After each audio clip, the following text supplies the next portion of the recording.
Hello,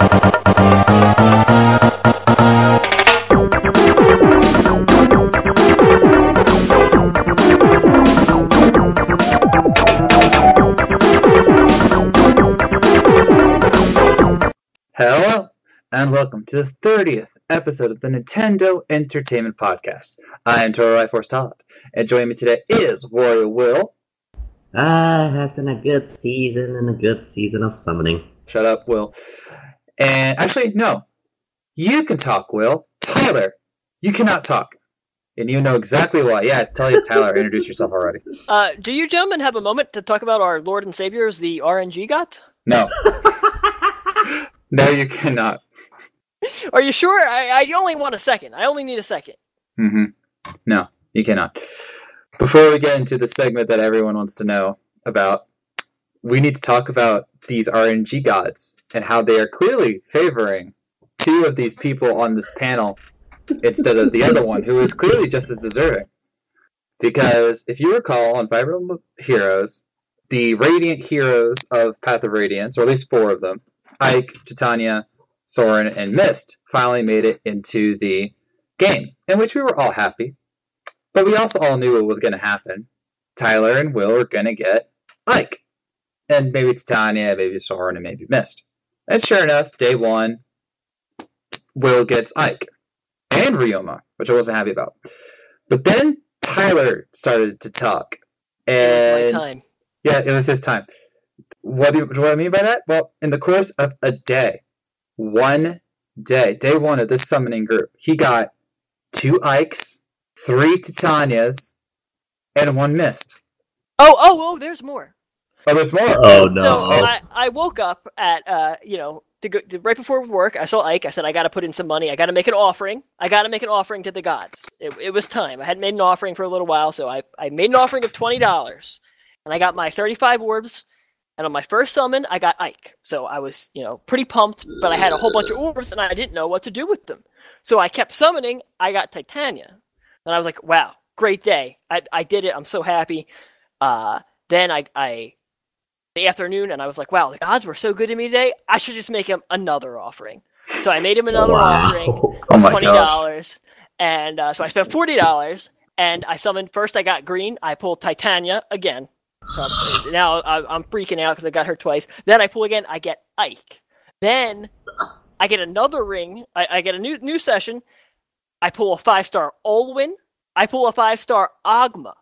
Then I go back in again, and I pull a 5-star Titania, my third, and a 5-star Mist. So I got 8 5-stars over the span of probably out of 40 characters, 8 were 5 stars. And you have a 3% chance for each one individually. That can't be stressed enough. Every time you get a 5-star character, your odds reset, which means he was pulling 5 stars with 3% odds. And I'm not happy. I'm not happy at all. As far as concerned, this seems even much more easier than getting shiny Pokemon. But jeez Louise, how lucky can you be? Even I'm impressed. Yeah, see, when Will is impressed, and after all the luck he's had, if he is impressed by what Tyler has done, that says something, ladies and gentlemen. All right, but getting back to the focus, I'm gonna sulk most of this podcast. That's why I'm talking so low. But let's get on with it. With what have you been playing? And Tyler, why don't we just stick with you? Because you seem to be having all the luck this week. Sure.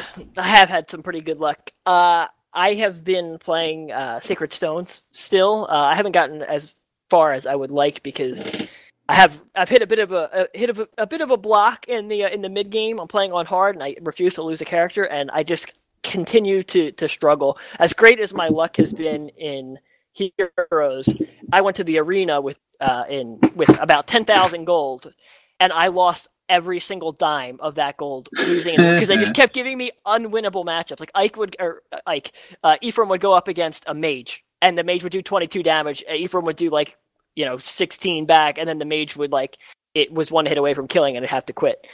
Then I put my girl Loot in the because I'm like, oh, she'll win, and then she got one-shotted by a 3% crit, and so I had to restart. So that wasn't going too well. Outside of that, I really have been limited in my my playing. I've pretty much been sticking with Heroes and training Ike. I'm trying to upgrade my Nino now to 40 because I really need her for my arena team.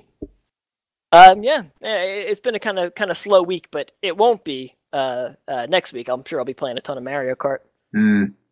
Well, funny enough, before the podcast, I actually was going back into Final Fantasy 15. For those who don't know, the time quests are back up again, and basically the rewards is a new broad heavy sword that is collaborate with Afrojack, the one who has done much of the remix music for Final Fantasy 15. So actually, I've been doing a bit of the time quest, basically fishing for all it's worth, and trying to get my GP points. And of course, basically playing a bit of course, Fire Emblem Heroes. Of course, again, RNG gods have generally been kind, but I'm still surprised by that Titania pose. God dang it! And three of yes, them. Unbelievable. yes. And of course, naturally, Persona 5 has been taking over my life, but I won't even imagine going through mementos just bit by bit. Funny enough, I remember seeing a webcomics like, okay, I cannot wait to go back home to play video games. Now you go full day work, I see a game sitting next to me, I'm too tired to play video games. I don't know, have you felt that way before, boys? Yeah, no, it happens to the best of them. So yeah, that's kind of what I've been feeling a little bit, so... But heck, again, Mario Kart 8 is coming out pretty soon, so yeah, maybe I'll hope boost my spirits. Alright.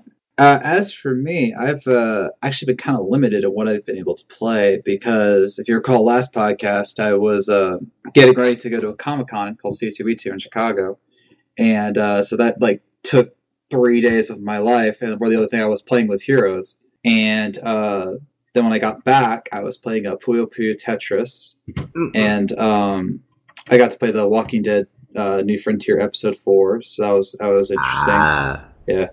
No joke, Fire Emblem Heroes, oh my gosh. Sunday was quite a day.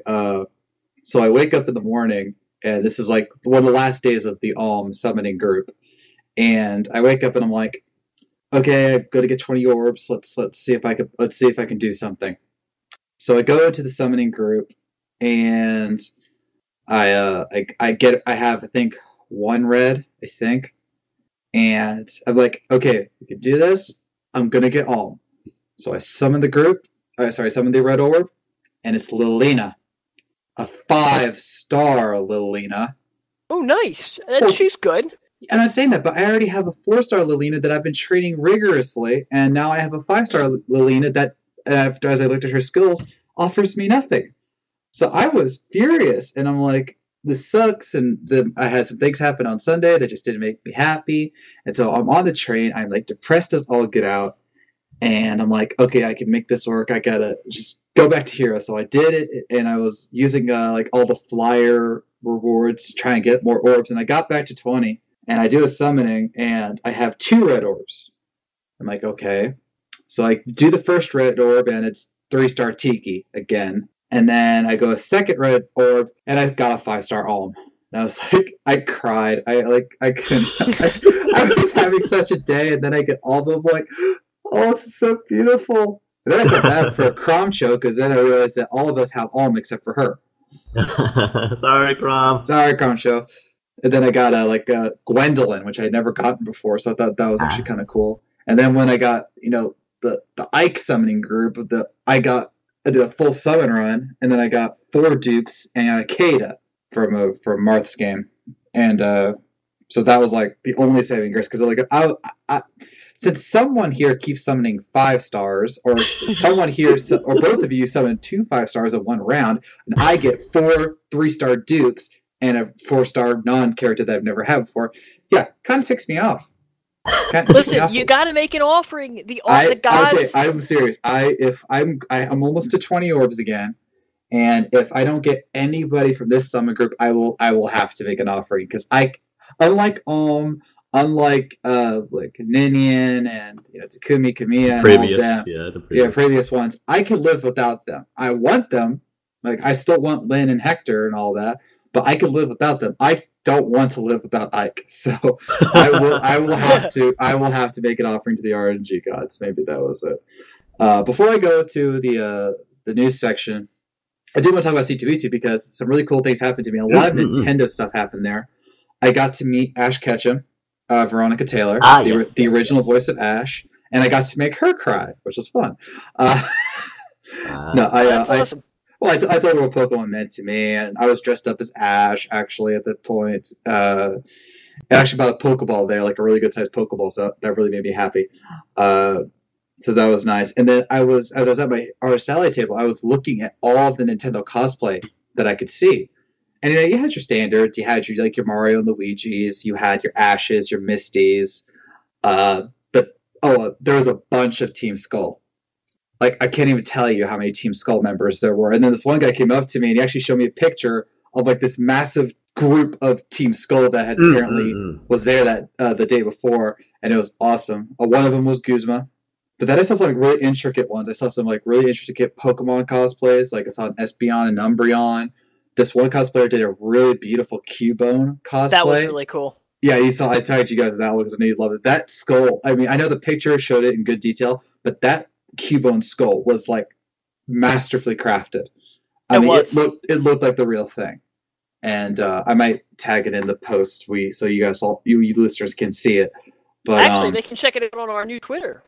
That's right. That's right. You did. We do have before we go on, we do have a Twitter handle now for the podcast. It's NEP Podcast on Twitter. And yes, I do realize now what that the redundancy in that handle is, but we're working on it. Any podcast was taken.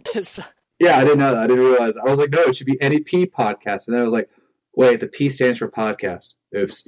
Oh well.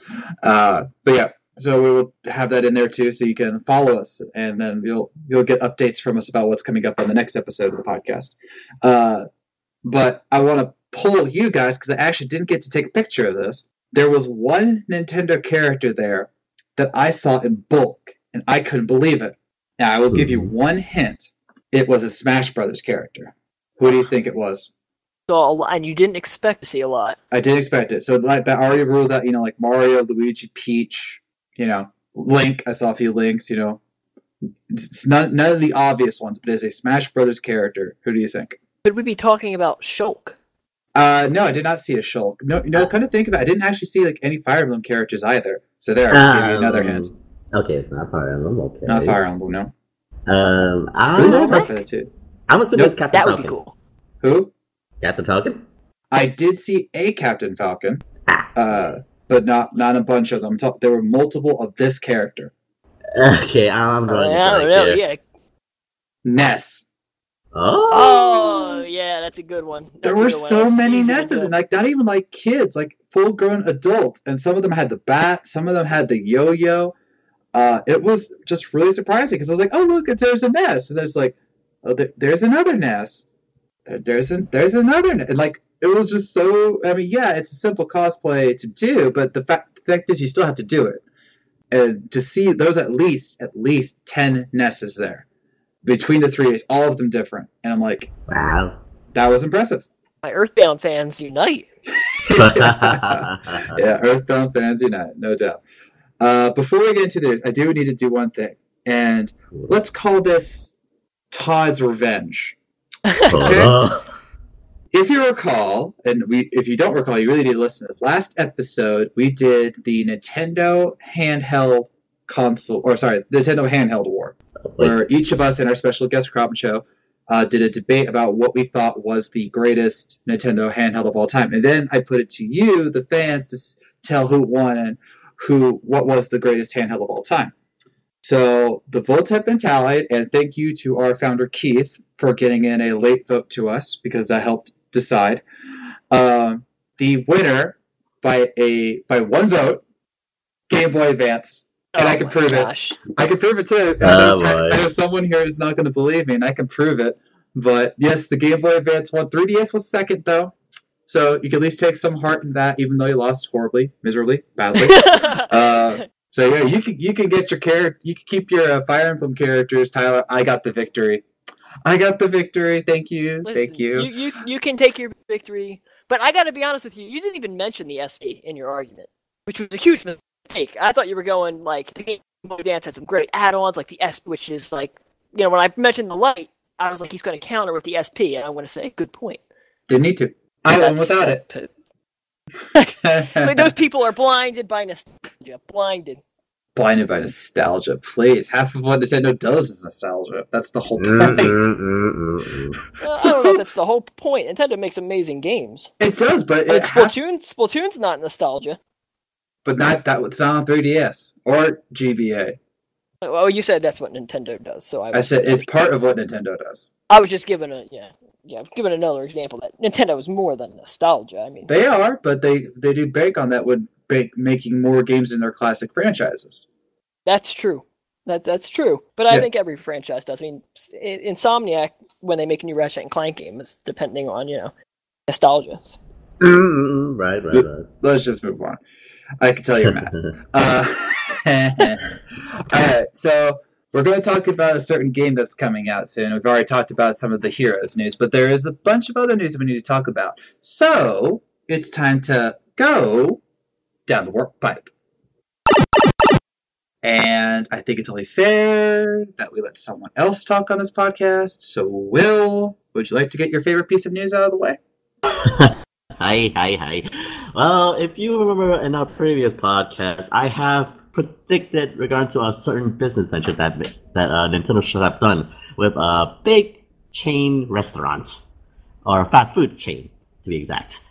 Yes, and apparently it has come to fruition that McDonald's has indeed collaborated with Nintendo to release 8 different toys of the Mario series, including like Yoshi, Mario, Luigi, and I believe a star, opaque, clear rainbow Mario, like a star Mario. I believe that's correct.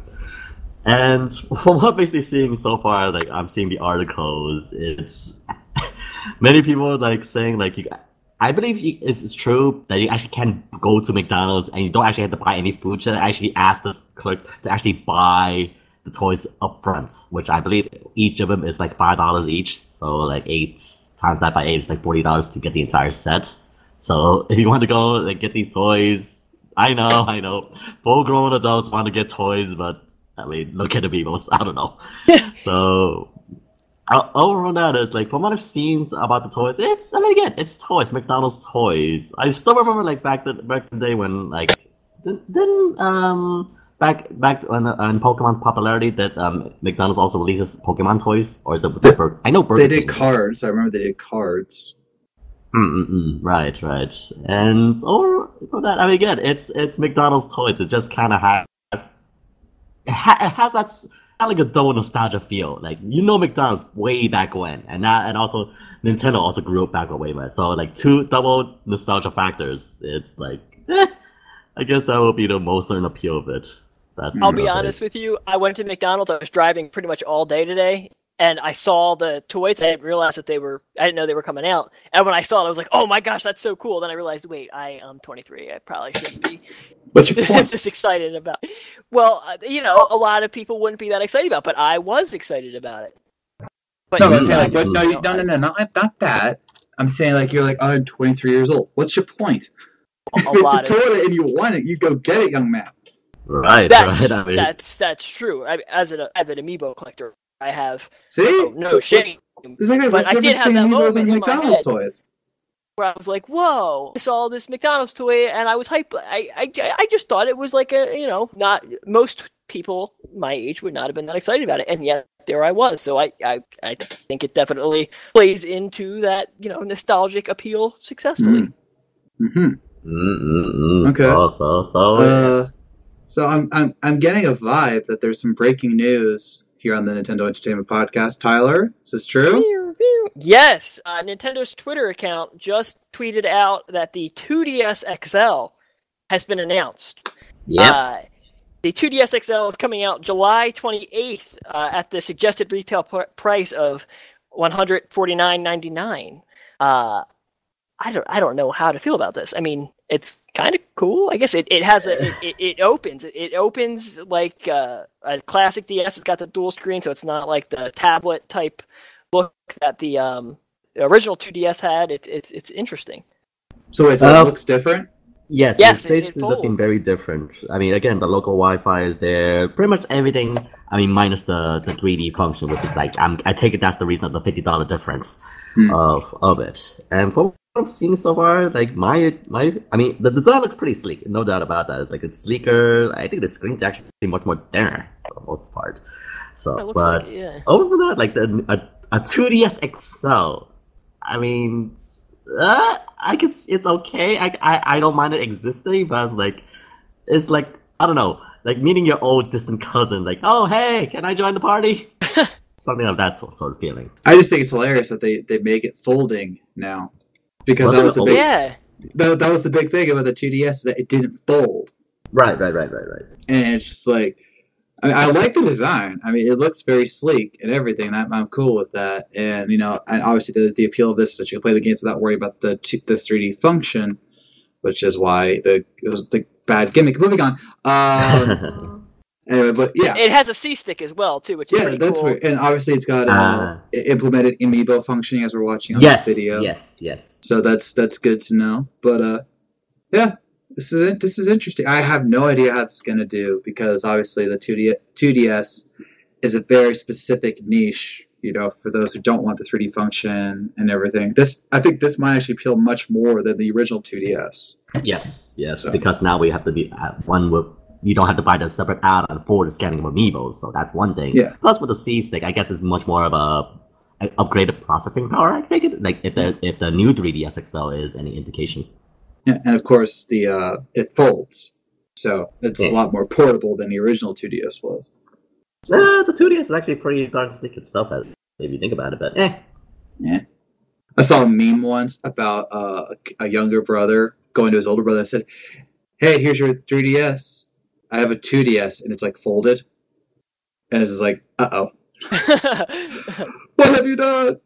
All right, but thank you for bringing that to our attention, Tyler. Yeah, of course. So that's pretty cool. I won't deny. Speaking of Nintendo platforms, we have once again revised Nintendo Switch sales numbers, because last time when we talked to you, they were at, what was it, like 2.24 million, something like that. And, yeah, I think it was. And now the official report from the financial desk of Nintendo during a meeting or whatever is that it's at 2.74 million consoles sold in the first month. There you go. Yeah, no, it's pretty impressive. Their estimates are for next year, for the next fiscal year, they expect to ship 10 million more. So that's pretty much the Wii U's life in 1 year. It's true. I laugh because it hurts. But yeah, that was pretty. And then following up something we mentioned 2 podcasts back, Nintendo has confirmed that worldwide sales of Legend of Zelda Breath of the Wild has come close to, I believe it was almost 4 million. And this includes the Wii U numbers. And fascinating fact, 20,000 Breath of the Wild copies have been sold, and they have no Switch to put them on. Yeah. I mean, I know Tyler found this hilarious when he found out about it. He's like, how is that possible that Legend of Zelda has outsold the Switch? And yet, it's ironic because I am one of the people who owns 2 copies of it. But there you go. Mine were, it was U.S. sales originally. I think this number was global, so it's... Yeah, this is global. Global sales of 20,000. I do contribute to that number. Yeah. Oh, gosh. I mean, hey, again, props to Nintendo. I'm glad they're doing well, and let's hope they can keep them in stock so that they can go past the 10 million sold. So here's hoping. Back to gaming news. This one is these next 2 stories are very near and dear to our hearts. First off, Fire Emblem Heroes. Yes, we're talking about that more. Shut up. It has been officially confirmed by Nintendo that Fire Emblem Heroes is more profitable than Super Mario Run. And we all know that that's because of Tyler and Will. Well, we're a factor for sure. Yeah. No, so here's what happened. So a Wall Street journalist from Japan noted that on Twitter, and I have this up on the website, that though Fire Emblem Heroes has 10% of the player base of Super Mario Run downloads, which for the record, at the time of this podcast, Super Mario Run has been downloaded 150 million times. So if you go 10%, that's 15 million people are playing Fire Emblem Heroes, roughly. And those 15 million are beating, essentially, the 150 million that are playing Super Mario Run, if they're still playing it at all. Right, Tyler? Right. I haven't. Yeah, I almost. Funny. I tried to play it the other day, and it told me I needed to update it, and I said that's way too much effort. That's funny. No, I know some people aren't surprised at this because of the cost of orbs and everything, but you got to think about it like this: Mario has been out longer.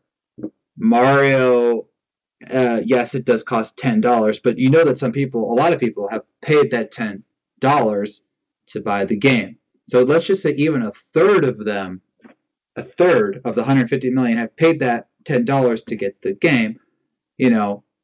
That's 500 million for one game by 50 million people. And now Nintendo is saying that the 15 million playing Fire Emblem Heroes are spending more money than Mario has in now 6 months since release. Yes. And the boost that it no doubt got because of the Android release. So I think this is fascinating because, yeah, you can spend a lot of money on Fire Emblem Heroes, right, Tyler and Will? But you have to make the choice to do so. Listen, it's not spending money on Fire Emblem Heroes. It's making an offering to the gods. Oh, God. And they're two separate things. Stop it. There are some people who spend money on Fire Emblem Heroes. They go, oh, I need the orbs. Or other people like me and Will, we have some reverence for the RNG gods, and we go out there and, we make them an offering. And then they reward us with 5 stars. All the 5 stars, every single 5-star. Anyway, but again, you have to make a conscious choice to do that. You don't have to, unlike Mario, you don't have to pay to play Fire Emblem. I mean, yes, I know that the first 3 levels of Super Mario Run are free, but the entire game of Fire Emblem Heroes is free. And people like me who don't like spending $20 upon $20 upon $20 upon $35 upon $13 upon $20 to get the characters you want and are willing to be patient and have true reverence for the game and not the gods you supposedly pray to. We don't have to contribute to that because we know that all the updates are free, like the Ike update that we just got. So this means something, despite what appearances. Because I know that this type of game, which is called gacha, something like that. The gacha model, basically. The gacha model of microtransactions, trying to get better characters and all that. Yes, it is popular. But if no one does it anyway, then you're not making any money. This proves that players don't mind and that Nintendo is making such an enticing game that people are willing to spend money to get the orbs or to get the crests or to get the stamina, to do all this. And that means something. And again, Fire Emblem Heroes has been out not even 3 months at the time of this recording, February, March, and April. And of all the free updates and all the characters, it's enticing to spend money there.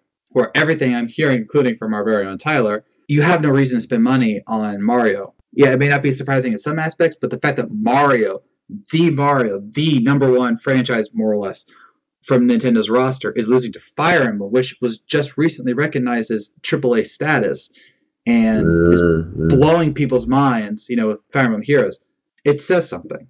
And it's very encouraging for us Fire Emblem fans. The thing that's most scary to me, though, is that Nintendo may have still not learned their lesson. Because they said earlier that they're going to stick with the Mario Run model. Yeah.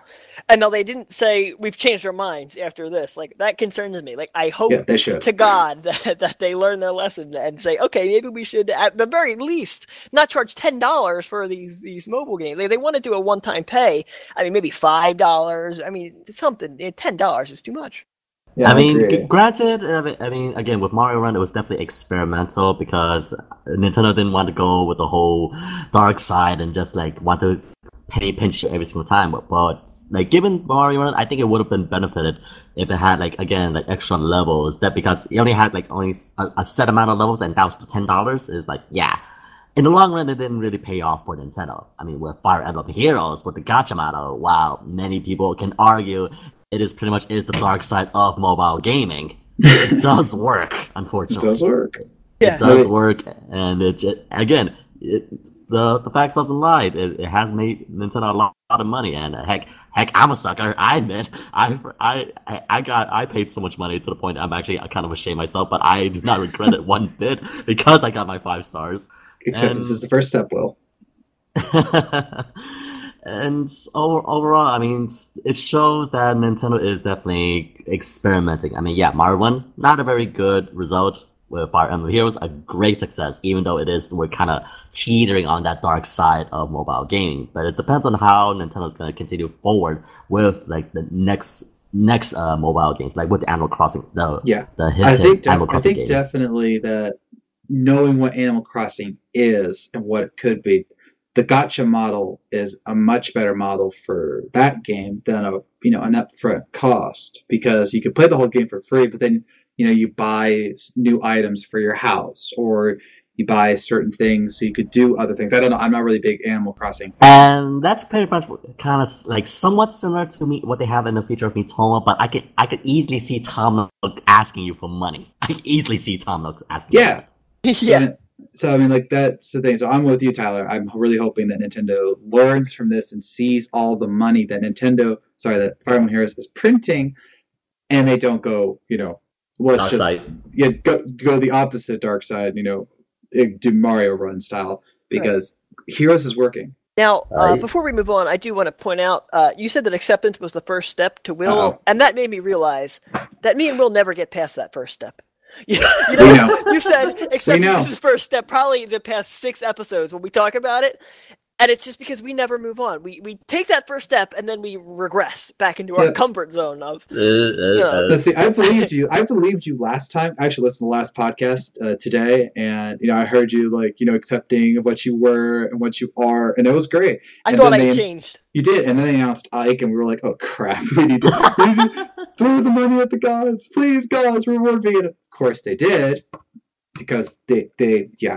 I'm not going to get into this again, but yes, I know, Tyler. I know you have tried, but I just as much as anyone knows that sometimes temptation is too much, and when the right thing is put in front of your eyes, you must have it. So I can sympathize with that.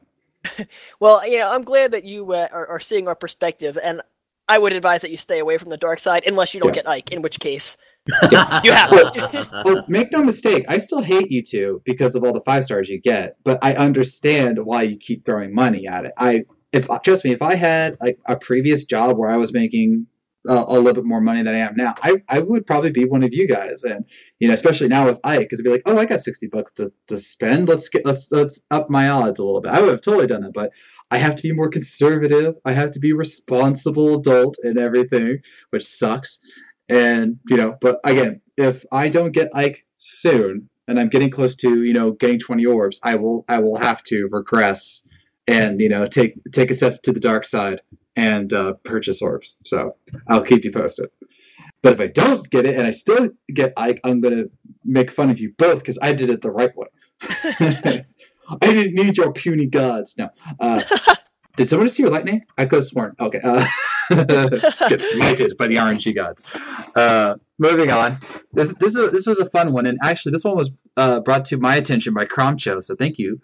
One of the developers of Fire Emblem Echoes admitted that the title for Fire Emblem Echoes Shadows of Valentia was kind of made, and I know Tyler disputes this a little, but I don't care. Because if this does work, if Shadows of Valentia does sell well, they could use the Fire Emblem Echoes name to bring more of the Japanese-only titles from the Fire Emblem franchise, bringing them to America. Now, if you recall past podcasts, we are all for this. We want Genealogy of the Holy War. We want Thracia 776. We want Binding Blade, which was Roy's game. And a lot of fans, actually, when I posted this online, a lot of them want Mystery of the Emblem to come over, which was Marth's sequel, which has never been released in the US. So if Shadows of Valentia does well, and Nintendo is willing, we could see, Fire Emblem Echoes, Generation War, which is what I called Genealogy. And this makes me very, very excited. Yeah, I think it makes us all very, very excited. It was funny, when you had posted the article, as any good journalist would, you linked to the forum where they were... Obviously. What's it called? Translating the interview, and it seemed like it was like an ongoing process of translating the thing, because at first everybody was all celebrating, saying, "Oh, they confirmed it." No. But then they went back and said, "Oh, wait, they released more of the interview." And before, they said when they first created the name, their goal wasn't to make it so it could be a future installment thing. But after they made it, they were like, "Oh, this is perfect. We could use this if we decide to go in this direction." So at least they're thinking about it. Which is great, because again, there are, to my count, 4 Fire Emblem games that have never been released out of Japan, not including Gaiden, which is now Fire Emblem Shadows of Valentia. We got Genealogy of the World, 3776, Binding Blade, and Mystery of the Emblem. And if this works, and with Fire Emblem being a AAA franchise now, if they feel they can make money off of it, they'll totally bring this over. And I think Fire Emblem Heroes is actually helping with this because we're getting these characters from the games we don't know about, like Reinhardt, like Owen, yeah, 5-star. There you go. Or I'm totally blanking. Oh, Sealith and Julia, and we're going to get Sigurd, and we already have Roy, who is complicated because of him and Smash Brothers, but his game never came to the U.S. And so this would be awesome for us as Fire Emblem fans to finally get all these games and say we've played every game in the Fire Emblem franchise. So it could happen. It's quite exciting at the possibilities of how far this franchise has come. Yeah. I mean, speaking as a casual Fire Emblem fan, which is fine. From what I definitely can see how it's going to be, how it's definitely exciting to see like more remakes of the previous games, because I can only imagine now, heck, I would be very happy if they brought back half a Radiant Head or Radiant Dawn to make into the modern age with the Switch. I don't know. That's an idea. Probably that. So I'm pretty excited myself to see how it's going to continue in the future. But yeah, these previous titles probably give that fresh paint again to make it new for the current generation. It's quite exciting. It's quite exciting. It is. Okay, I'm going to put it to you here. Should this happen? Should Fire Emblem Echoes become a banner for the remakes? What should come first? My vote's for Genealogy of the Holy War. Just to be different, I'll go with Binding Blade, but I do think Genealogy is a great pick because it's so different. It's kind of Gaiden-esque, I think, in that its gameplay is pretty different from the modern games, whereas Binding Blade kind of brought it's much more similar to the new games. Well, it's also the sequel technically to Blazing Blade because it deals with the children of Roy and Lynn and Hector. Binding Blade came first, and then it was Blazing Sword, but that was weird. Yeah, narratively, it's. But whatever. Well, what about you? Again, I'm not the whole Fire Emblem hardcore as you two, unfortunately. So, I mean, the only thing that pretty much pops into my mind is Bracelet's Sacred Stones. That's the only thing that probably gets in my head. So, I'm not the expert here. You two are, okay, so don't ask me. You're forgiven. Yo, Sacred Stones would be great, though. I would love to see the 3D battles with Ephraim, because the Lance using Lord is a cool little twist, so that would be really fun. Or how about, and I know you'll appreciate this one, Tyler, how about a full-on console remake of Shadow Dragon? Yeah, I would love that. I would love that. That would be because, like I said, that was one of my haters was the shortcomings of Shadow Dragon. If they were to amend that with a Switch version and just make it this grand Path of Radiance styled adventure, that'd be amazing. Oh, and I will be fair, and I will eat a little bit of a humble pie. Because I made an accidental error. This was awkward. This was very awkward. I didn't even catch it when we had it. I only caught it during the re-listening to, because I didn't realize I said it. I said that Marth's original adventure in Fire Emblem was on the SNES, or brought to us on the SNES, and it wasn't. It was only on the Super Famicom, and obviously Shadow Dragon was made for the DS. I didn't realize it. I thought for sure that it came to US on the SNES, which is how it started, but apparently it didn't, which doesn't actually make me mad, because it just makes my statement in the GBA console or handheld war about Fire Emblem being truly born on the GBA in the US true and factual. So thank you, Tyler, for making my argument all the better. Thank you, Tyler. What a pal. But moving on. I'm just shaking my head. I bet you are. I bet you. Yeah, you know you're wrong. You lost. Anyway, but I seriously would love to see it, because it would be funny in the good way, because they are making Fire Emblem Switch, and then if they were to make a high-powered graphical remake of Shadow Dragon for the Switch, it could be a literal generational thing where it's like, here's the newest one, and here's the first one. So, and with Marth, being so prominent in Smash Brothers, and them even like making not fun of him per se, but like having him be in Awakening when it was actually Lucina, but Marth is eternal. So yeah, yes. And he's going to be in Warriors, and I think it'd be cool. I'm not sure about Path of Rains or Rainy Dawn. I think those were actually done pretty well on GameCube and Wii. But Marth, especially after what happened with Shadow Dragon on the DS, they could do it. Ooh, here's an idea: make a supersized game, do Shadow Dragon and Mystery of the Emblem in one shot. Yeah, no, that's but Fire Emblem 3 really was it was the first remake of the NES game, and then with a book 2 afterwards. Yeah. So it was they could do that. The precedence there. Okay. All right, I know it's gonna be hard, guys, but let's stop talking about Fire Emblem. I moving on. It's so moving hard. Down the list. There you go. Moving down the list. Will, I want you to talk about this one.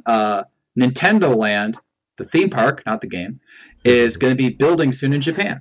Yes, I mean, not many details are currently out right now, but they have announced that production, beginning construction of Universal's Nintendo Land will be starting soon in Japan, which, I mean, again, nothing too outstanding, but to finally hear confirmation that we'll finally have an official Nintendo Land is always greatly exciting. I mean, again, Mario Kart 8 ride, I think they actually have said something about going to a Mario Kart 8 ride, I'm not sure. But again, the ideas are flowing. We're going to what kind of rides there will be in this Nintendo Land. Yeah, I'm just calling it right now. If they don't have a Mario Kart 8 like bumper cart area or a ride of some kind, yes. I'm just saying, because think about that, a massive Mario Kart 8 bumper go-kart arena or something, that would be like the dopest thing ever, Did you guys see the Target carts? They have Mario Kart carts at Target, which I think is probably the worst idea in the world. Oh, yes. I did not. I gotta look that up. Yeah, I was actually kind of announced that way back when to celebrate the celebration of Mario Kart 8 Deluxe. They have collaborated with Target to actually decorate their carts in kart style of Mario Kart 8. That's a lot of carts. That's impressive. I like that. I can see lots of destruction. There's going to be so imminently in Target stores. It probably won't end well. Okay, final pieces of news. There are rumors going around about the Nintendo Switch, including that there are a lot of unannounced Switch titles in development, which isn't a surprise per se, but the fact that they're talking about it now makes me very excited for E3, because again, Reggie Fils-Aimé said that they're planning for a big E3 with lots of game announcements for the Switch and 3DS, so that gets me excited. And Will heard a rumor that there could be a Tekken 7 port coming to Switch. So I don't know. I mean, especially with the sales numbers now revealed, I think there's more reason than ever to get games onto the Switch. And Bandai Namco does have a great relationship with Nintendo. They helped make Smash Brothers 4. I don't know. I think it could work. Yeah, no, it'd be amazing. I mean, they remade Injustice for the Wii U, and it's a different company, but still, I mean, Nintendo has gotten some fighting games in recent years. I know that's your thing, Willa. Fighting is not really too much my cup of tea, but I have to pay attention to, again, if you remember, with Tekken Tag Tournament 2, with the whole collaboration with the whole Mario costume back on the Wii U system. And when fighting game, I would definitely like to see probably a bit more fighting games on the Switch, because I mean, yeah, we have a couple fighting games coming down the line. I believe that one 16-bit Rumble, I think it's something that sort, that really classic, that really is reminiscent to Street Fighter. And of course, we have the Street Fighter 2 Last Challengers coming out down the line. Yes, Final Challengers, which has gone gold, so probably got that soon. Yeah. And overall from that, again, expand more of the genres, and regarding to the rumors of possible Tekken 7 port. I mean, again, Street Fighter has been great already, and have the equal rival of Street Fighter, Tekken, to be on the Switch. I mean, again, it's a win-win for all, I believe. Yeah. And I think I do need to remind you that there is another fighting game coming out eventually to the Switch. It's a little thing called Super Smash Brothers. Because that won't be for a while. I know, but I'm just making sure that it is coming and it is a fighting game. Let us be clear. We started that in episode 2. We're on episode 30. We still have not been able to let that one go because that was blasphemy. That was blasphemy. It's funny.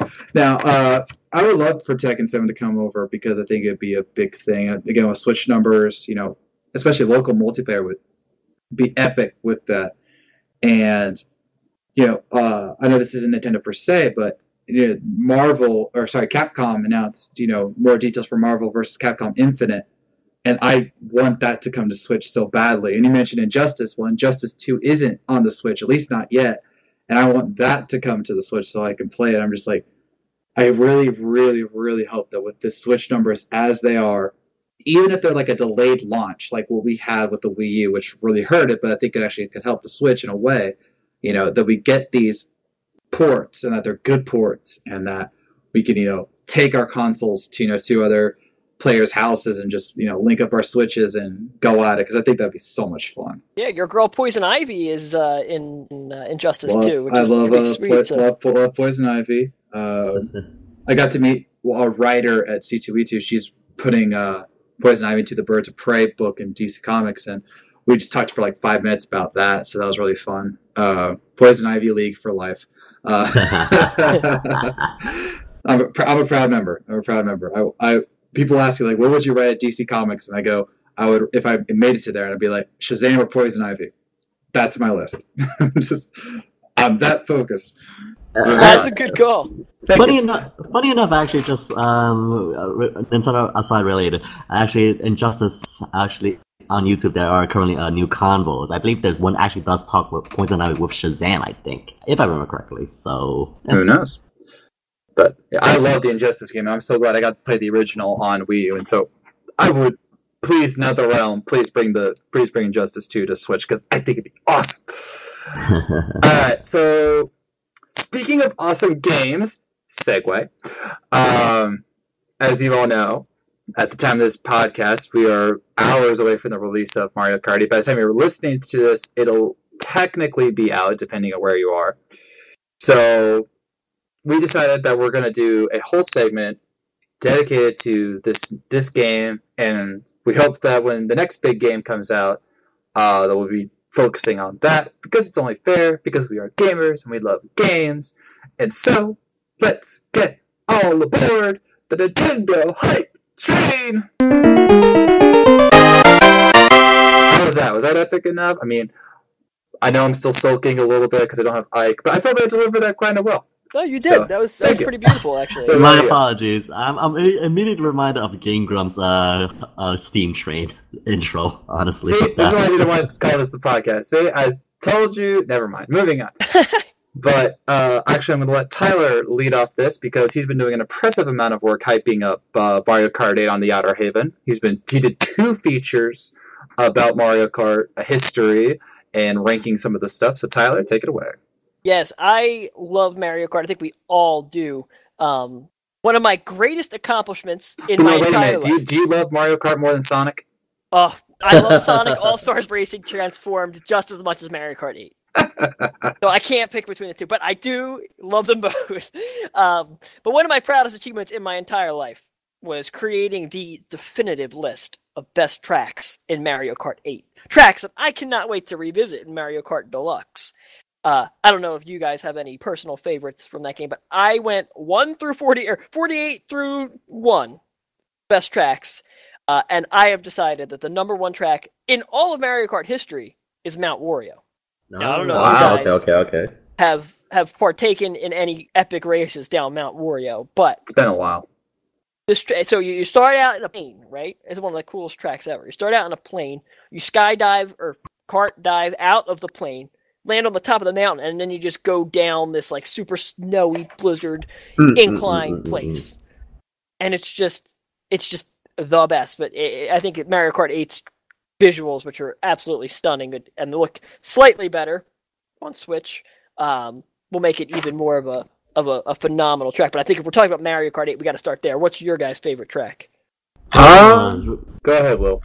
Well, I mean, I'm thinking of thinking we're going to the different tracks, and I don't know. I gotta go staples, the staple classics. I really I love what was that stage again? It's pretty much the Mario circuit, the typical Mario circuit, right in front of Princess Peach's castle. I forgot the stage. Oh, Royal Raceway. Not Royal Raceway, not the pink skies. It's with Mario. It's the staple. It's the one in Double Dash where you drive right in front of. Or is it? Are you not in Double Dash? In Mario Kart 8. In Mario Kart 8. I mean, I wish I could pull up the list. I'm so professional. But yeah, like that. I think you know what I'm talking about. Basically, like with Mario Kart, the Mario circuit, the evolution of Mario circuit, basically is a simple stage. It has a fair enough turn, but again, it changes up just about enough to know it's just like it keeps it distinct. Like it probably isn't as special to many people just because it didn't have like giving like DK Mountain or like something that's like special of like the dome, like Electrodome, something of that sort. Electrodome was phenomenal.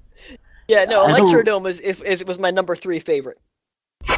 Yeah, but for me, I really love the classic Mario circuits because like it's just enough to be different, but at the same time, it keeps a gold classic feel to it. Oh, I know. Yeah, you are just literally talking about Mario Circuit. I don't know why. That's one of the flagship, of course. I don't know why I was blanking on it. Yeah, no, that is a great one because it introduces the upside down stuff. I mean, I know it's in the Flower Cup, not the Mushroom Cup, but it's a cool track because when you're driving it, you don't really notice it. But when you look at it, when they zoom out and show the whole thing, you're doing the figure 8.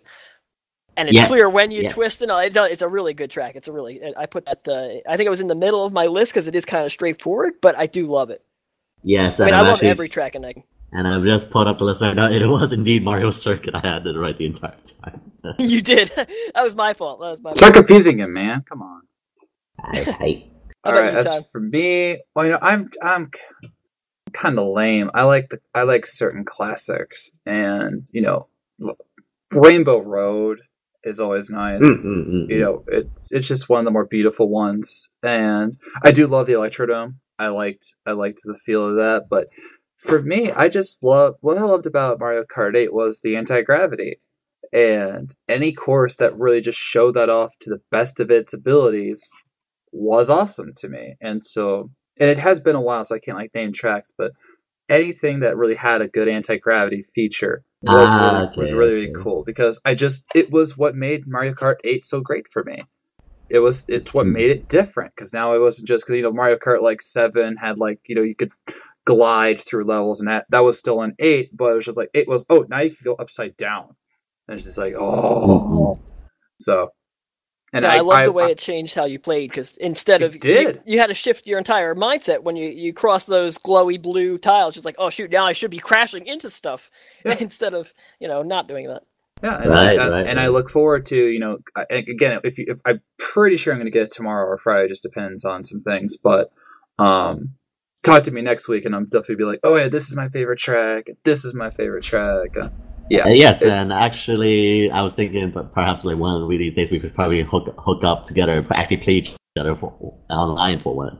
I would like that. Yeah, that'd be really really fun. We should invite our audience to tweet at us and challenge us to races because I guarantee I will win. Is that a fact? I am an elite racer. I'm pretty good. I don't want to brag, but I'm pretty good. And yeah, I mean, just sounds also like a challenge. And just to briefly mention, I just want to also give props to Mute City, the DLC track, because I don't know about you guys, but I love Mute City. Yeah. That was pretty cool. And Big Blue. Big Blue was crazy, too. I think that's one of the things I'm actually most excited about for Mario Kart 8 is Deluxe, is that we're getting all the DLC content. So we're getting Link and his cycle, we're getting, the Animal Crossing and the Splatoon kids and, all the F-Zero tracks and everything. So this, in many ways, is still going to be a new experience, plus the 200cc racing circuit. God, yes. So I've got the need, boys, the need for mushroom speed. Well, I think, Mario Kart 8 to me, and the reason I'm so excited for Deluxe, even though Mario Kart 8 really doesn't feel like that long ago since it came out. It doesn't. I'm still pumped because it felt like a whole new experience. And I think that's one of the best things about Mario Kart games is they pretty much all have these big steps, like 7 introduced the glider, 8 had the upside down racing, DS had you customizing your karts, Double Dash had the 2 people on the back of each kart and changed the way you played. I think that Mario Kart 8, it didn't necessarily totally shake the world up with its upside down play, but it refined those right. But it refined those other mechanics so well. Now that we're getting this full battle mode, battle mode. Very excited for that, and I will destroy you both. Maybe in battle mode, I'm not very good at that. And I actually just want to point out, because, like, again, I think the reason why Mario Kart 8 Deluxe is much more appealing, I think it's the fact that one with the Switch, you could take it literally anywhere. Again, like regarding to, you could play it right at home, play it right next to your bar, next to it in a restaurant. Again, I think that's one of the also major appeals for it, is that, again, you can take Mario Kart 8 with you. I mean, instead of the Wii U gamepad, because again, you're still locked with home console, with the Switch, you can play it anywhere you want. Pretty much. I think that's also the major appeal of it. Doesn't it like support like 8-person local multiplayer, or was that Yes. You also have eight. Yes, I believe 8 local multiplayer. Yes, So you see, so if I was actually lucky enough to have 7 friends that were, located close to me and not scattered all over the country like I currently am, I would go to those 7 people and say, let's play Mario Kart on Switch, and they'd be like, yeah, Todd, but I don't, because I'm alone. I'm with you. I don't have enough people near me to get those. I mean, I'll probably have like the classic 4-man, but I would love to have 2 Switches set up and just, a huge blowout for Mario Kart. One day. Now, so I do seem to recall, Tyler, that you made a debate of your own about how a certain other Mario Kart game was not as good as people think it is. Please defend yourself. Well, I'm talking, of course, everybody who listens to the show is a smart person, I would imagine. So they already know that I'm talking about Mario Kart 64. The most overrated, maybe not even Nintendo game. It might be the most overrated game ever created. Like, bold. That's bold. Ever. Because people love it. Like, they love it. Like, it's not like a game that you go back and be like, oh, I like that game. It was fun back in the day. People love that game now, and they'll defend that game to the death. To me, I'm not looking back and saying, oh, it doesn't hold up compared to the newer one, so it's not very good. Although that is a kind of small part of it, because a lot of the other Mario Karts actually do still stand up. That holds it back. To me, what holds it back is the fact that it really, of all the Mario Karts, it's like the least innovative. The only thing that's different about it is that it's got 3D graphics, but even then, it's still the same behind the cart. Like, you play the same exact way as you did on the Mario Kart SNES version. Yet people believe that this is like the greatest Mario Kart. When you ask, I guarantee you took a poll of people, they would say Mario Kart 64 is the best Mario Kart. In reality, it's not. It's the worst. Its driving is bad. Its courses are pretty empty and boring. It didn't add anything new to the game, and even the character roster is puny. Yeah, that for me, that was actually the most surprising thing, because I didn't remember that it only had 8 characters. Like, that was honestly very surprising to me. Yeah, no, I mean, when you think about it, you look back on that game and it's just this pristine thing, but really, I mean, it cut 2 characters for no reason, Donkey Kong Jr. and Koopa. I mean, they could have just thrown them in the game. It would have been, at least you would have had 2 more characters that are available. But instead, they cut them, and it's really bare bones. You got Mario, Luigi, Peach, Toad, Yoshi, Wario, Donkey Kong, and Bowser. I mean, those are like the most, we've seen them 1,000 times, guys. I love being able to play as characters like Rosalina. You don't get to use that often, or Baby Mario, who's like he's in Yoshi's Island and Mario Tennis and a couple small. It's part of the fun is you get to experience, you get to control characters that you wouldn't otherwise get to play.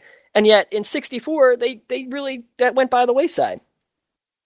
Yeah, I think it's interesting that if, just comparing, this means that Super Smash Bros., a brand new franchise at the time, had more characters than Mario Kart 64, which is a sequel. Right. No, so, exactly. That is kind of sad, I won't lie. Yeah, it's definitely, I don't understand the reverence for it. Now, I do understand, like, people can still like the game. I totally, liking the game is totally fine, but I don't put it on that nostalgia level that Super Mario 64 did. I posted this on Reddit, and I got into a discussion with somebody who was really defending it passionately, and he was saying, oh, well, if, Mario 64's big innovation was its 3D, are you saying it wasn't a big step forward? And to me, those two things are completely, they don't connect at all. Mario 64 changed the way you play Mario. You could say the same for Mario Kart Double Dash. It changed the way you play Mario Kart. It changed your strategies. It changed the way the game felt. It added different karts that you could choose. Mario Kart 64 is Mario Kart SNES, but with better graphics and, different courses. It's just there to me. It's just another... It doesn't stand the test of time, where a game like Double Dash or Mario 64 do, Yeah. What I can tell is, like, with my memories, my experience with Mario Kart 64, from what I remember during the time I played it, back when I was growing up, the one thing I really enjoyed about Mario Kart 64, I think, is the fact that, one, it was, like, kind of also was the turning point with the S64. It's not as grand as Super Mario 64, because, again, Super Mario 64 is the frontier game of 3D gaming, Mario, sure. With Mario Kart 64, I think it's like, again, it kind of adds on to that. Because, one, it's Mario, it's racing. Again, we haven't had a great Mario Kart since Mario Kart SNES, which was a great title. I really enjoyed the battle mode as well. With Mario Kart 64, it's more or less adding on to it. Like, yes, it did cut off two characters. I missed Mario Kart Jr. and the other characters. But I think the reason why it just kind of really stood out during that time is because, one, it was, again, another great racing game for Nintendo 64. Like, yeah, we have Super Mario 64. Now we have Mario Kart 64. I guess it just kind of gives that more outreach to the audience. Because, again, who doesn't like Mario Kart back then, the SNES? And again, this is kind of like the next level forward. You could definitely argue, like, yeah, the driving isn't sharp, isn't proven. And, again, you can definitely make these arguments. Sure, no doubt about that. But I think the reason why people defend it so passionately was, again, like, it pretty much was the next level staple of, like, probably the kart racings that will come after it. That's my reason, anyway. No, I follow where you're going there, but I would disagree with the premise. I really don't think it was that big step forward. It really, to me, it did, and the battle mode was the same as it was in the SNES game with a couple of tracks. And really, I think it was a good point that I made in the blog. If you think of that battle mode, what do you think of? You think of Block Fort, right? That's the course that everybody played on. And the reason is because it was the only good one. Like, the other one was a giant donut. Another was like a boring, like, double-decker building that was, like, bland and hard to see where you were at all times. And the other was a skyscraper, which I just remember absolutely despising because it was just, again, with split screen and the dark background, it was so hard to see where you were going and where the cliff was, and it was just a mess. I can't, I think you're right to a point where it was the first. People defend it so much because it was, for them, I think, the first Mario Kart game that they played, or first Mario Kart game that they were blown away by growing up. But in reality, I think if you look back, you kind of see that it's really an uninspired sequel, which is really rare from Nintendo. Yeah, I remember playing it a lot when I was a kid with my friends. I remember my church group playing. I remember going to C2E2, and there was this after party. The after party was horrible, by the way. But they had Mario Kart 64, and I was just like, oh yeah, let's play Mario Kart 64. And I enjoyed playing it. If I played it now, I'd probably still enjoy it. But, just thinking about it now, like, especially how you laid out, like, the cups and the carts and the characters, I could definitely see it was a little bit more limiting than I remember. So maybe that's it. Compared to the great Double Dash, which gave you so many customizable options. Again, I think that's the reason why, because they kind of put that standard onto 64, which is kind of really unfair if you ask me. Yeah, Double Dash was definitely fun. It definitely had done much more greater things that Mario Kart 64 did not do. Yes, I agree with that, but for me, I feel like just looking at Mario Kart 64 as by itself, it you can see the reasons why it would be so appealing even up till now. I don't know. I honestly don't. Like, I think that where the biggest point that I'm coming from is every other entry in the series had some big innovation that changed the way you played, and Mario Kart 64 just didn't have that. I mean, I could see how it was one of the best racing games that we had at the time growing up, and we didn't know what the difference was. But I think Diddy Kong Racing released a year after, and Diddy Kong Racing is a better game. I mean, it's totally different. It has a story mode that you can go through. Its tracks are creative and colorful. Honestly, that's one of the most jarring things is looking at the old pictures of tracks of Mario Kart 64. When you race through one of those old levels, you notice like, wow, this is totally barren. Like it's really, especially compared to a game like Diddy Kong Racing, which has a ton of scenery and just nonstop creative courses. Mario Kart 64 just doesn't have that. At least I mean, in my perspective, it is all opinion, of course. Yeah. Speaking of opinions, I had some fun as well recently, and I listed my top 5 best / favorite Mario Kart racers of all time. And I went into this knowing that there would be salt from people reading it, and I did not care. And I know that Tyler at least read it. Will, did you read it? I was more busy with work, so I didn't have a chance to. I was busy. Okay, fine. Tyler, I know that you read it, so go ahead. Let me have it. Oh, you're giving yourself a bad rap here. Now, I will say you picked a couple like boring choices, like Mario and Yoshi, but you're right. They are beloved racers, so I can't question that. What I really loved was that you picked Rob as your number 1 favorite racer. That was really, really cool. That was a fun pick. I did not see that coming. I don't think anybody would ever see that coming. Okay, just so I can get it out now. And again, I have the full article here on the podcast page on the Outerhaven. My picks were number 5 Mario, number 4 Yoshi, number 3 Bowser, number 2 Link, and number 1 Rob. And yeah, here's why. Mario, like your favorite, the one that you remember the most is Mario Kart Double Dash, and that's fine. The ones I remember and fondly love are Mario Kart DS and Mario Kart 7.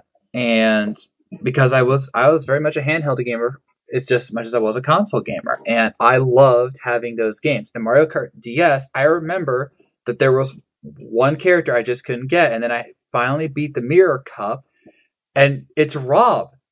And I knew who Rob was. This was before Smash Brothers, Wii, when he came out, and I was just like, oh my gosh, it's Rob.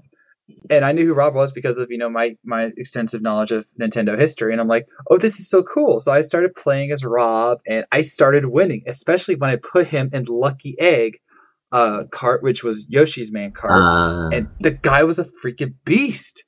And I'm just like, I'm like dominating people, and I'm dominating all the racetracks. And it was almost like no competition. And then when I was doing the research to do this piece so that I knew I was talking accurately about my characters, Rob was a heavyweight character, and yet his karts and his style was very much precision based, which even the wiki that I was looking at was like, that's very odd for a character like Rob. And I'm just like, okay, that just proves how epic he was. And I don't care that he was only in one game. I don't care that he was never seen again. He is so epic because he only needed one appearance to make every other character irrelevant. I'm surprised he hasn't been brought back, to be honest with you. Me too, especially after the Smash Brothers now dual appearance, because it's clear that people like him, so why not bring him back? That should have been a DLC character for Mario Kart 8 Deluxe. Bring back Rob. Now, I will say, I was very disappointed that you didn't mention Rosalina. Oh my gosh, okay. Because she is the best. I mean, okay, well, hold on. I gotta be. This is why I put opinion on the front of the piece, which was important. But the other thing is that I made sure that actually I can't say that. I would be lying. So, but I never played as Rosalina. Mm-hmm. I never did. It's so not that I didn't like Rosalina. I'm pretty sure I played as Mario the most at Mario Kart 8, I think. And I played Bowser, I think, a few times, Yoshi a few times, and everything else. But I never played as Rosalina. So I honestly have no bias to her one way or the other because I've never played as her. Now, where was Pink Gold Peach? What? Pink Gold Peach? One of the greatest characters in Nintendo history. I mean, she's top 5 Nintendo character of all time. It's Peach, but she's pink and gold for no reason, but she's in Mario Kart 8. Oh. Huh. Yeah, moving on. No, it's funny because when I was doing, I wanted to be fair to myself, but also be fair to other players, and so I looked up like other sites' lists of favorite Mario Kart characters because I knew the top 5 that I wanted, but I'm like, are these characters even as good as I remember them? And sure enough, on one of the lists, the number 1 was Rosalina, number 2 good was call. Yoshi, number 4 was Bowser, and I was like, okay, I can at least feel confident now. And then I knew I had to have my picks. Link was like very low on one of these lists. I'm like, oh, screw you, hippie. I don't care. Yeah, you got to go with Link. Come on. I know. I was like, I had so much fun writing that article because I was thinking about how the people would be reacting, and so I put like under when I revealed Link, like gets pelted with popcorn and rocks. Yeah. Because I was like, I just couldn't resist. I'm like, come on, it's Link. I mean, just the fact they put Link in there. His bike is custom made to him, which it even has the Hylian shield on it. You know, he has his own custom track. It's just really cool to see Link outside of Smash Brothers and Legend of Zelda and even Hyrule Warriors, where it's just still an action game. This is a racing game, and I don't know. It's just I don't know. I like Link, and I'm gonna get shot for this, but I don't care. I didn't get the DLC that had Link in Mario Kart 8. What? So what? So I technically haven't played as him. What? Blasphemy! I mean, you're still right. He still is one of the best characters in Mario Kart. Yeah, I mean, to be clear, once I get Mario Kart 8 Deluxe, he will be my main. Bar none. I don't care if I lose every race as him. He will be my main. That is how excited I am to get Link. But I did not get the DLC. So I technically have not played as Link at all. Yeah. That's the thing. I was going to put in the article that every character I listed I had played as, but I can't say that because I never played as Link. Right. But I will. Again, once I get Mario Kart 8 Deluxe, I will. So. Yeah, I went through in 8. You could get stamps for beating cups. As I think every cup you beat as a character, you get a stamp. So I went through and played as everybody to try to get all the stamps, and I had to keep going back to Rosalina. I used to be a Baby Mario guy. Baby Mario, that was another popular one too.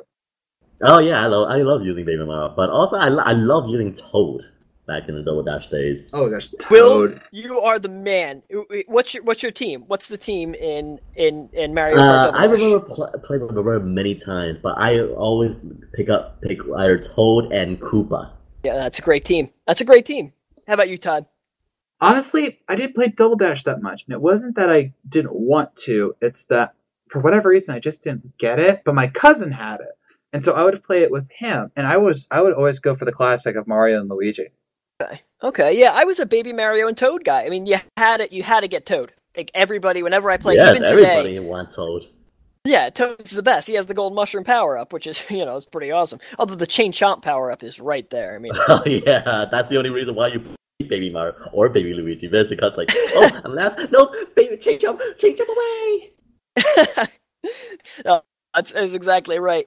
Speaking of great Mario Kart comeback maneuvers, though, I have a story for you guys. We got to shift into story. Yeah, let's go to story mode. Because I'm sure we'll have a ton of stories once we get our copies and are playing together. But I want you guys to know what you're getting into when you challenge me in Mario Kart. So I know I have a fake bravado that I like to put on every now and again, but I'm actually really good at Mario Kart. And me and my little brother, as you may recall, Smash Bros. Was being demoed in 2014, I think, or 2015, in Best Buys around the country. And, of course, I wasn't going to miss that. So I went to my Best Buy to play Smash Bros. And the line was like a 3-hour-long line. It was just, we got in, and the people said, hey, we're not going to be able to get to you before we got to close. Take this ticket and come back like in 2 days or something. So I came back in 2 days, and they didn't have the thing set up, but there was a big, another big line of people who also got tickets there. And they said, hey, we messed this up, but on this Wii U there's also a demo for Mario Kart. And we have this Legend of Zelda Collector's Edition treasure chest that can carry 3DS games. Why don't we have a little Mario Kart tournament between all of you guys? And the winner will get this chest. So me and my little brother stepped up the first race. We finished first and second. Get on to the next round. This other kid comes up for the second round. There's about 50 people here. It was a pretty big tournament. the second round comes up. My little brother gets knocked out. I advance into the next round. The next round comes up. And this kid who was talking smack about Marth, we have been talking Smash Bros together. You know, I'm a Marth man. I love Marth.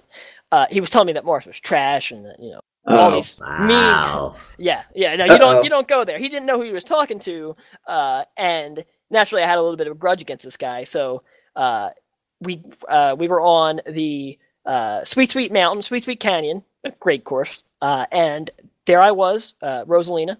And I forget who he was. It doesn't really matter. But I just remember being in second behind him the entire race until the very end, where I had 3 green shells, and I just won. Boom. 2. Boom. 3. Throw it behind me. Boom. Only 2 of them actually impacted him because I hit the first 2 so close together that like it didn't add to the spin again. Right. I assaulted this man with green shells, passed him, won the race, entered the finals. Right? So now, I'm sure you guys have met many people like there was this kid in the finals. Who really was like, you know, I joke about being great at things, but he was so obnoxious about how good he was at Mario. So he was like, I don't see anybody here who can beat me in Mario Kart. I'm the best racer. Like, I'm not kidding. Like, I joke about being the best racer, but he was pouting his chest like, I'm the best racer. And, you know, my little brother said, you got to beat this guy. And I say, I'll do it for you. So I took Rosalina. I took the Comet bike again on Sweet Canyon. And again, I get off to a terrible start. I'm in like 7th place. Driving in the final lap, I'm still in 7th place, but I'm picking up steam. So I fly by a bunch of competitors. I get all the way up to 2nd place, but he's still pretty far ahead. I grab the item box, get the red shell, nail him with the red shell, fly past him about, 5 seconds front of the finish line, win the race, and take the Legend of Zelda Collector's Edition thing that I have still not unwrapped, earned the championship, and walked out of Best Buy the people's champion. The people hoisted me on their shoulders. They hoisted me on their shoulders. They were like, he did it! He slayed the dragon and rode me off into the sunset. It was beautiful. Okay. I got 2 stories. One is very, very funny and one is very, very wrong. Okay, I'll start with the funny one. So I had something kind of like that happen to me. And I was with my cousins, and we were with my mom, and we were just going into Best Buy. Mom was shopping around. Of course, we didn't go watch shopping with Mom, and so we go to the game section. It's all at Walmart, and they have Mario Kart Wii on their thing, and they had like the GameCube controller set up or whatever. And this guy goes, "Hey, would you like to race in a tournament?" I'm like, "In what way?" And he goes, "Oh, well, we have like a record or whatever, and if you win, you get this special bag." I look at my cousins and go, "Should I do it?" And they go, "Yeah, why not? We got nothing better to do." So I know that I'm not going to win, right? I go and I start playing, and I'm like, again, I'm not focused on anything at all. I'm just playing the race. And I finish the race and I go, "Okay, how'd I do?" And he looks at the time and he looks at the current record and he goes, "It's a tie." What? I know. And I'm like talking like to the nanosecond. Like I mimicked this guy's time. And I go, "How did that happen?" He goes, "I don't know." And I go, "Well, what do I do?"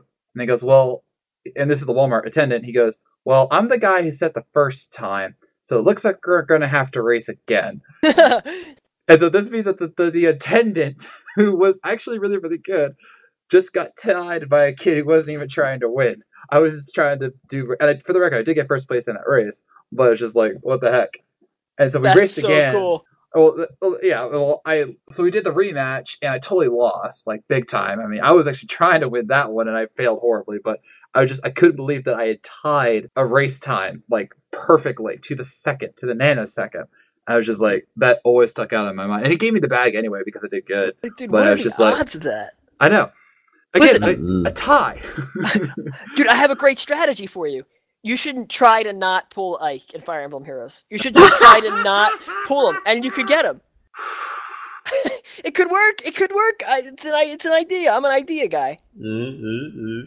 This is why you lost the handheld debate. Moving on. Lost is a strong term. I got second. True enough. Sadly, Will was the one who outright lost because the votes were GBA, 3DS, DS, and none for the Game Boy Color. I'm sorry, Will. Okay. The sad story was totally unfair. It wasn't even fair what happened. So I too have a bravado about me. And when I was in junior college, I was in this group that was very tight knit. We were all friends, and I made it known that I had never lost at Smash Brothers, which was true. I was undefeated at Smash Brothers when I said that announcement. I had played like 20 some odd matches, 1-on-1, 1-on-4, that kind of thing. This was a Smash Brothers Wii brawl. And so naturally my teacher decided to take me down a peg. And he goes, okay, we're going to have to take Todd down. And so I lost horribly. And, I felt bad, but whatever. And so then like a week or two later, they bring in Mario Kart Wii. And I'm like, I had not played this yet. I had not gotten it yet. I wasn't buying my own games as much as I was back then. And I go, I literally stand up and I go, full disclosure, I have not played this game. I am not good at this game. I will lose this match. And you could just tell everyone was happy because I said that and everything, being humble and all that. So I get the game. I'm using the Wiimote and I'm holding it horizontally. And I'm going, and so it's like, your standard 4-person race with all the other NPC racers. And we start going, and I start off horribly. And I'm like, in 8th place, because, I don't know the controls. And then all of a sudden I get an item box, and I get the bullet bill missile. And I'm like, okay. And I press the button, and all of a sudden I'm like in 3rd place. Then I'm in 2nd place. Then I'm in 1st place. And people start getting mad at me. And they're like, Todd, I thought you said you weren't good at this game. I'm like, I'm not. I don't know what I'm doing. I'm literally going off of instinct here. And they go, yeah, whatever. So naturally, they wouldn't let this stand. And I kid you not, this is what happened. I'm about 100 feet from the finish line. I'm in 1st place. All of a sudden, red turtle shell, which is okay. Ow. That happens. That happens. So I'm starting to get, back in there thinking, okay, I can, still get like 3rd or something. Green turtle shell. Ouch. And I'm like, okay, guys, I get it. I'm not going to win. It's already obvious. And so I don't remember the track, but there's like a ramp that you have to jump to get over into the final section, which is where the finish line is. So I finally get corrected. I speed my car back up. I go up the ramp, red turtle shell. Oh, and that's the worst. I fall into the gap and like instantly get 8th place. And I'm just like, looking at it, I was like, was that really necessary? I lost. And they were like, yes, Todd, it was necessary. And they were like mad at me because I almost won, even though I never played the game before. So I'm just like, you're mad at me because I had skill for a game that I had never played before. Listen, you have the great strategy, too, with the bullet bill. That's like the way champions play, is they fall back, get the bullet bill, drive to like 2nd, it wasn't intentionally. That's what I'm trying to tell you. I didn't do that intentionally. I didn't even know bullet bill was an item in there. And all of a sudden, I was just like, I'm just trying to do something. And all of a sudden, I get bullet bill, and then I fly to like 3rd place. And I was just like, okay, let's roll with this. And I didn't know what I was doing. I was on Mario on a motorcycle, which I had never obviously controlled before, because the motorcycle was introduced new here. And it was just like, why do you hate me? I didn't mean to be this good. It's not my fault. I'm skilled. It's not my fault that I'm this gifted. Yeah, the bikes were so. That's the only way to play Mario Kart Wii. If you're not riding a bike, you might as well not be playing. So that's why That's why I can't wait to get Link so I can be on that bike. So, all right, Will, do you have any favorite Mario Kart memories? Not in particular to say the least, but the only thing I can remember is like actually fondly is playing actually with my brother. One memories I can distinctly remember is like one thing for sure is that my brother, he sucks at Rainbow Road because every single time he like, of course, it's pretty much everyone's bane. Like, it's Rainbow Road, no barriers, fall off the stage, bye-bye, 1st place. And I distinctly remember this very clearly, like, every single time in Double Dash, because I remember playing with my brother in Double Dash and co-op. And every single time we hit at Rainbow Road, like, you're driving. So whenever head to the curve, I believe in that one section which is like winding road and Rainbow Road in Double Dash. That's so hard.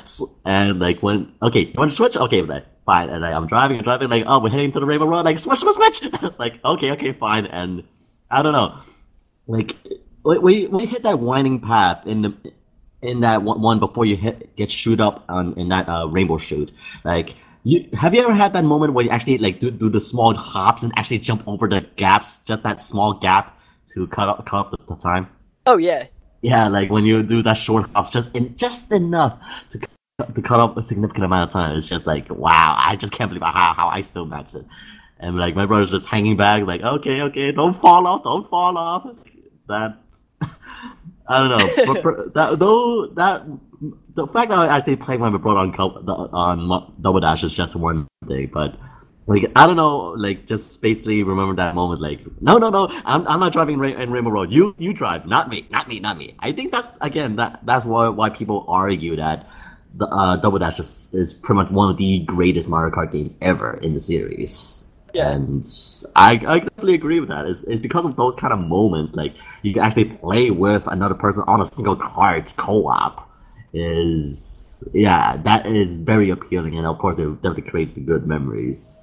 Now, I don't know. I don't think I'm weird like this, but I always, of course, I wanted to drive, right? You always wanted to drive, or did you guys rather be the item guys? I was a driver. I'm good either way, honestly. I don't mind like punching people on the back, honestly, two items. That's what my friend was like. He never wanted to drive. I was like, no, you should take the wheel for this one. Like, it's your turn. He's like, no, I'd really rather be the item guy. And like, the item guy is fun and all, but you gotta be switching back. He was like dead set. No, I am the item guy. You are the driver. I want to punch people in the carts. Yes. All right, now really quick. Best Rainbow Roads, your guys' opinion. I can't do that. I abstain. Todd, you can't abstain. Let's see. Fine, Mario Kart 8. It's a good choice. Well, I don't remember. Again, this isn't like Smash Bros. Mario Kart 8 is arguably the one of the worst ones. See? There you go. See, I've already failed. Can't fail on an opinion, Todd. Don't get me started. Well, I mean, if we're talking Rainbow Road and 64 Mario Kart 8, then yeah. Because again, we have so much versions of Rainbow Road now, it's getting confusing. True. Yeah, I love that one. That one's great. My favorite's definitely the Double Dash one, though. Like you said, that corkscrew section, it's still impossible to, 15 years later, it's still impossible to scale without falling. Right. Yeah, I think like one of my favorite Rainbow Roads actually is Mario Kart Wii. Because like I remember like that winding 8, like it was like go up and then swing, jump, just basically skateboard, like skate piping it is like wow, that was pretty fun. No, that's an excellent choice. I think Mario Kart Wii. I tweeted this earlier today. For a game that sold like 36 million copies, I feel like it's so underrated. Like people don't really talk about it a whole lot when I look back on Mario Kart, but that Rainbow Road is so memorable. Okay, yeah, like the Mario Kart 8's specific Rainbow Road. Oh yeah, the one in space. Yeah, that one is pretty fun. That one's good. That was good. I just think Rainbow Road is just one of the more beautiful tracks because even though it's the one that you could say hasn't changed the most, it's like the iconic one. Everyone knows what Rainbow Road is. So. I mean, again, when it's Rainbow, it's either out in space, either up upon the city in space, or wherever in the Milky Way galaxy, whatever you are, it's spectacular. It's rainbow. It's a road. It's pretty much everything you want in the last stage. Yeah, by the time you get there, you're kind of ready for like a victory lap. Like, oh, this music is so happy in the background, and yet. After, you fall off the first 3 times and you're like, oh my gosh, I'm not going to win this cup anymore. Your heart starts to pound. It's like, oh I got to kick it into gear here. So, yeah. Go ahead, Todd. No, I was just saying, I was just going to wrap it up unless you guys have something else to say. No, it's all you. And, all right. actually, a good point, actually, because I remember, because like, in celebration of Mario Kart 8 Deluxe being released tomorrow, if you're in the New York area, if you stop by Nintendo NY, there will be a tournament this coming Saturday for the first 128 people to having a tournament to celebrate the Mario Kart 8 Deluxe being released. So if you're in the New York area, stop by Nintendo NY this Saturday and basically line up first come first serve to participate in the tournament. And there is a trophy. You'll be given a trophy of first, second, and third place. So yeah, if you're in the area, definitely stop by Nintendo NY. Wish I was there. Wish you were all there. Alright, so with that, we are going to end this 30th episode of the Nintendo Entertainment Podcast. What are your favorite Mario Kart memories? What are your favorite Mario Kart tracks? What are your favorite Mario Kart Racers. How wrong is Tyler when he talks about how overrated Mario Kart 64 is? And I'm sorry to interject as well. Also, like, if you do see us on the online tracks, definitely give us a shout out. Like, we'll definitely be on the online tracks when it gets released. We'll update this the podcast page with our handles so that you can know what to look for online if you see us. So, but yeah, let us know all that. Again, you can reach us on our Twitter handles. We have them here on the this podcast page for the Outerhaven.net. And on our all-new Twitter handle. And our all-new Twitter handle for the podcast itself. So tweet at us, tweet at the podcast. NEP Podcast. Yeah, at NEP Podcast on Twitter. Again, we'll be using that more to not only share Nintendo news, but to talk about what's coming up on the next episode of the podcast. So definitely follow that, then spread it around, and let's just build this up one fan at a time. Aye. So... Again, we hope that you enjoy Mario Kart 8 Deluxe if you get it. We'll definitely be talking about it more next week, and I look forward to that. So, for Wario Will and Tellius Tyler, I am Triforce Todd. And ladies and gentlemen, we are out of time, but we are not out of lives. We have made it to the end of the level, so raise the flag.